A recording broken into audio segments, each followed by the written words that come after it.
നമസ്കാരം. ഇഫക്ട് ന്യൂസിലേക്ക് ഏവർക്കും സ്വാഗതം. കേരള സ്കൂൾ കായികമേള കൊച്ചി 24-ന്റെ ലോഗോ പ്രകാശനവും ഭാഗ്യചിഹ്നത്തിന്റെ പ്രകാശനവും മന്ത്രിമാരായ പി രാജീവും ബി ശിവൻകുട്ടിയും തിരുവനന്തപുരത്ത് നിർവഹിച്ചു.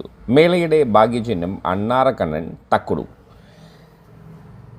സംസ്ഥാനത്തെ സ്കൂൾ കുട്ടികളെ ലോകോത്തര കായികമേളകളിൽ മികവ് കൈവരിക്കുന്നതിന് പ്രാപ്തരാക്കുക എന്ന ലക്ഷ്യത്തോടെയാണ് പൊതുവിദ്യാഭ്യാസ വകുപ്പ് ഈ വർഷത്തെ സംസ്ഥാന സ്കൂൾ കായികമേള വിപുലമായി നടത്താൻ തീരുമാനിച്ചത്. രാജ്യത്ത് ആദ്യമായാണ് സ്കൂൾ കായികമേള ഇത്രയും വിപുലമായി സംഘടിപ്പിക്കുന്നത്. സവിശേഷ കഴിവുകളുള്ള കുട്ടികളെയും ഉൾപ്പെടുത്തി ലോകത്തിന് മാതൃകയാകുന്ന ഇൻക്ലൂസീവ് സ്പോർട്സ് ഈ വർഷത്തെ സംസ്ഥാന സ്കൂൾ കായികമേളയിലൂടെ ആദ്യമായി നടപ്പാക്കുകയാണ്.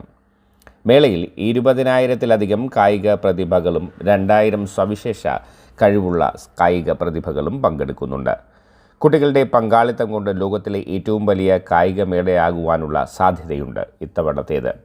സംസ്ഥാനത്തിൻ്റെ കായിക ചരിത്രത്തിലെ നവോത്ഥാനത്തിന് നാന്ദി കുറിക്കുവാൻ ഈ മേളയിലൂടെ സാധിക്കുമെന്നാണ് പ്രതീക്ഷ.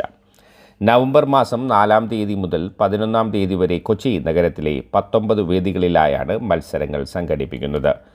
നവംബർ മാസം 4-ാം തീയതി വൈകുന്നേരം കലൂർ അന്താരാഷ്ട്ര സ്റ്റേഡിയത്തിൽ വിപുലമായ ചടങ്ങുകളോടെയാണ് മത്സരം ആരംഭിക്കുന്നത്. സമാപനം നവംബർ മാസം 11-ാം തീയതി മഹാരാജാസ് കോളേജ് ഗ്രൗണ്ടിൽ നടക്കുന്നതാണ്.